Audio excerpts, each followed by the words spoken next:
कहानी के लेखक हैं विजेंद्र कुमार कर्ण। ऑफिस आते वक्त रमाकांत की बस छूट गई थी। इसके कारण उसे ऑफिस पहुंचने में बहुत देर हो गई। जैसे ही वो ऑफिस पहुंचा, ऑफिस बॉय ने उसे बताया कि बॉस ने उसे अपनी केबिन में बुलाया है। रमाकांत समझ गया कि बॉस से आज उसे जबरदस्त डांट मिलने वाली है। तुम हद करते हो रमाकांत, ऐसे कैसे चलेगा? सॉरी सर, वो बस छूट गई थी इसलिए लेट हो गया। मैं लेट के लिए कुछ नहीं कह रहा, वैसे भी महीने में 10 दिन तो तुम लेट ही आते हो। मैं कह रहा हूँ सेल्स के लिए। ये तीसरा महीना है, तुमने एक भी वाटर प्यूरिफायर नहीं बेचा है। देखो, मैं इस तरह मुफ्त में तुम्हें सैलरी नहीं दे सकता। नहीं सर, मैंने तो 3 प्यूरिफायर। रमाकांत के बॉस उसे डांट ही रहे थे कि तभी उनके दरवाजे पर नॉक हुई। उन्होंने कम इन कहा तो रमाकांत के साथ ही काम करने वाला प्रभाकर अंदर आया। उसे देखते ही बॉस खुश हो गए। सर, आपने मुझे बुलाया था? अरे आओ आओ प्रभाकर, ये लो तुम्हारे लिए। बॉस प्रभाकर को एक लिफाफा देते हैं। प्रभाकर उसे खोलकर देखता है। उसमें एक लेटर होता है जिसमें उसके प्रमोशन की बात लिखी होती है। Promotion? Thank you so much sir. अरे प्रभाकर, कुछ सेल्स टिप्स इस रमाकांत को भी दे दो। 3 महीने हो गए, इससे एक प्यूरिफायर नहीं बिका। जी बॉस, दे दूंगा। प्रभाकर, इस महीने मुझे प्यूरिफायर की सेल नहीं मिली तो तुम्हें ऑफिस आने की कोई जरूरत नहीं है। बॉस की बात को सुनकर रमाकांत ने प्रभाकर की ओर घूर कर देखा। प्रभाकर उसका सीनियर था और वो हमेशा रमाकांत के सीधेपन का फायदा उठाता था। उसके नाम की सेल्स वो खुद के नाम पर लिखा देता। 3 महीने से रमाकांत ने जो भी सेल की थी उसने उस पर अपना नाम चढ़ा लिया। वह बॉस से उसकी शिकायत नहीं कर सकता था क्योंकि बॉस प्रभाकर को बहुत इंटेलिजेंट समझते थे और उसे बुद्धू। बहरहाल जब वो बॉस के ऑफिस से बाहर आया तो एक और सदमा उसका इंतजार कर रहा था। उसने देखा कि प्रभाकर कामिनी से हंस हंस कर बातें कर रहा है और उसे अपने प्रमोशन की बात बता रहा है। अरे बहुत बहुत मुबारक हो प्रभाकर सर, आप तो सच में कमाल हैं।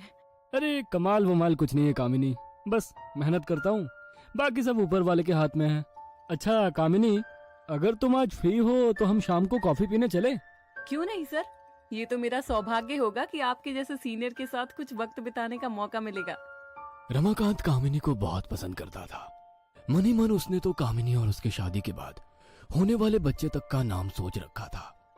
लेकिन उस दिन कामिनी और प्रभाकर को हंस हंस कर बातें करते देख वह बहुत उदास हो गया। उसने मन ही मन एक निर्णय लिया और उसी समय ऑफिस से निकल गया। उसके बाद वो शहर के पास वाली नदी के पास गया। उसके ऊपर बने पुल से नदी की ओर झांक कर सोचने लगा, क्या भगवान, मेरे जैसे लोग आप बनाते ही क्यों हैं? ना तो नौकरी सही चल रही है और ना ही जिससे प्रेम करता हूं उससे विवाह की कोई उम्मीद। अरे हम जैसे लोग बोझ है, बोझ। आज धरती से ये बोझ कम कर रहा हूं। मैं आ रहा हूं आपके पास, आपसे मुझे बहुत सवाल भी करने हैं। ये कहकर वो नदी में कूद पड़ा। नदी गहरी थी, वह तुरंत ही डूबने लगा। तभी अचानक एक आदमी वहां आया और वो रमाकांत को बचाकर नदी के किनारे ले आया। थोड़ी देर बाद जब रमाकांत की नींद खुली तो उसने खुद को किनारे पर पाया और अपने बगल में उस आदमी को बैठे हुए देखा। तुम कौन हो? अरे आपको होश आ गया? आपको जब तैरना नहीं आता तो इतने गहरे पानी में क्यों गए? आप डूब रहे थे और मुझे आपको बचाना पड़ा। अरे भाई, मैं आत्महत्या करने के लिए कूदा था, तुमने मुझे क्यों बचा लिया? क्या समय आ गया है, कोई चैन से मरने भी नहीं देता। ऐसा मत कहिए, भगवान ने ये कीमती जान इसलिए नहीं दी कि आप आत्महत्या करके इसे खत्म कर लें। तो क्या करूं? हर दिन घूट घूट कर मरता रहूं? उसके बाद रमाकांत ने उस आदमी को अपनी दुख भरी कहानी बताई। बस इतनी सी बात पर जान देने निकल पड़े? तुम्हारे लिए ये इतनी सी बात है, मेरे लिए बहुत बड़ी। वैसे तुम भी क्या समझोगे, तुम पर तो नहीं बीत रही है ना? रमाकांत, तुम्हारी सारी परेशानियों का हल है मेरे पास। उसके बाद उस आदमी ने एक डायरी और पेन निकाला। उसे देखकर रमाकांत ने कहा, अरे भाई, तुम भी कोई सेल्समैन हो क्या जो डायरी और पेन बेचते हो?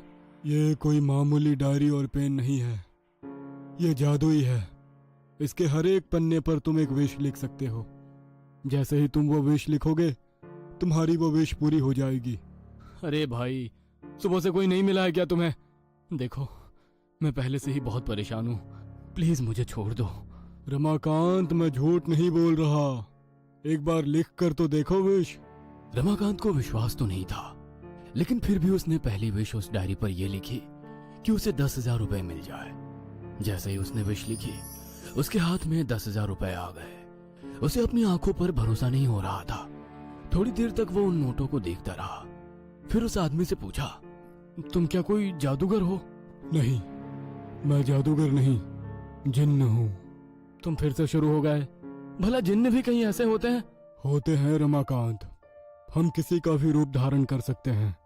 वैसे अब तो तुम्हें विश्वास हो गया ना कि ये जादुई डायरी और पेन है जो तुम्हारी हर विश को पूरी कर सकता है? हाँ हाँ। ठीक है, फिर आज से ये तुम्हारा हुआ। तुम इसके हर एक पन्ने पर अलग अलग विश लिखो, उसे पूरी करो और खुश रहो। लेकिन लेकिन क्या? लेकिन ये कि अब से मैं तुम्हारे पास ही रहूंगा। मैं औरों को तो नहीं दिखूंगा, लेकिन हमेशा तुम्हारे साथ रहूंगा। रमाकांत बहुत खुश था। उसे लग रहा था अब वो अपनी हर ख्वाहिश पूरी कर सकता है। उस दिन रमाकांत अपने घर में चैन की नींद सोया। अगले दिन उसने उस डायरी के एक पन्ने में एक बहुत बड़े घर की विश लिखी। वो किराए के छोटे से घर में रहकर तंग आ चुका था। तुरंत ही उसे एक आलीशान घर मिल गया। फिर उसने एक महंगी कार की विश की, वो भी पूरी हो गई। लाखों रुपए मांगे, वो भी मिल गए। कुछ महीनों बाद अब वो पुराना रमाकांत नहीं रहा, बल्कि वो जाना माना रईस रमाकांत हो चुका था। एक दिन अपने बड़े से स्विमिंग पूल में तैरते हुए उसे प्रभाकर की याद आई। मेरे सीनियर प्रभाकर ने मुझे बहुत बेवकूफ बनाया है, मेरा हक मारा है। अब उसे इसकी सजा मिलनी चाहिए। अब मैं बताता हूं उसे कि दूसरे का हक मारने का अंजाम क्या होता है।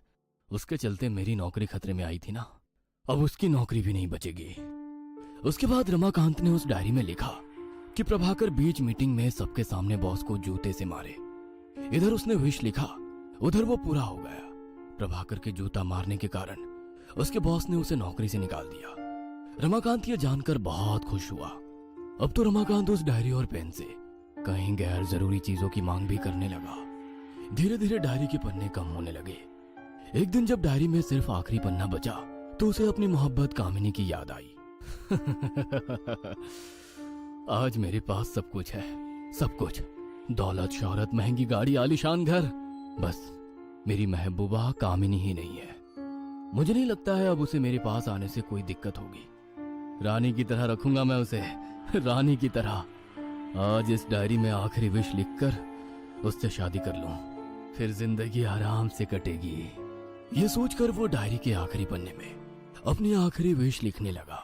लेकिन ये क्या, वो उसके आखिरी पन्ने में अपनी आखिरी विश लिखने की लाख कोशिश करता, लेकिन वो लिख नहीं पाता। वो बहुत परेशान हो गया। परेशान होकर वो जिन्नों को बुलाने लगा। अचानक वो जिन्न उसके सामने प्रकट हो गया। जिन भाई, ये देखो, तुम्हारी जादुई डायरी और पेन खराब हो गई है। मैं इस पर अपनी आखिरी विश लिखना चाह रहा हूँ, लेकिन मैं लिख नहीं पा रहा। प्लीज तुम मेरी मदद कर दो ना। रमाकांत, इस डायरी की एक बात तो मैं तुम्हें बताना ही भूल गया। इसके आखिरी पेज पर तुम नहीं लिख सकते। इसके आखिरी पेज पर मैं अपनी विश लिखूंगा। तुम्हारी विश? उसके बाद जिन ने रमाकांत से कहा, हाँ रमाकांत, मेरी विश, क्योंकि तुम इंसानों की कोई भी विश कभी आखिरी नहीं होती। यह मिल जाए तो वो चाहिए, वो मिल जाए तो ये चाहिए, ये पूरा हो गया तो वो पूरा करना है, वो पूरा हो गया तो फिर कुछ और पूरा करना है। पूरी जिंदगी उसे कुछ ना कुछ चाहिए। अरे ये तो गलत है। मेरी आखिरी विश तो पूरी ही नहीं हुई है। मैंने कहा ना, कोई विश आखिरी नहीं होती। तुम्हारी विश क्या है? तुम क्या लिखने वाले हो इस पन्ने पर? मैं आज से तुम्हारे जैसा, यानी इंसानों के जैसा जीवन जीना चाहता हूँ, और आज से तुम जिन्न की तरह जियोगे। अरे ऐसा मत करो भाई, मुझे नहीं बनना जिन्न, मुझे आदमी ही रहना है। तो इसके लिए तुम अपनी तरह ही एक लालची इंसान को खोजो, उसकी मदद करो, जैसे मैंने तुम्हारी की थी। फिर ये विश वाली डायरी उसे दे दो। ये कहकर जिन्न ने उस डायरी में अपनी विश लिख दी। उसके बाद वो इंसान में तब्दील हो गया और रमाकांत जिन्न में। रमाकांत के लालच और आखिरी विश की चाहत ने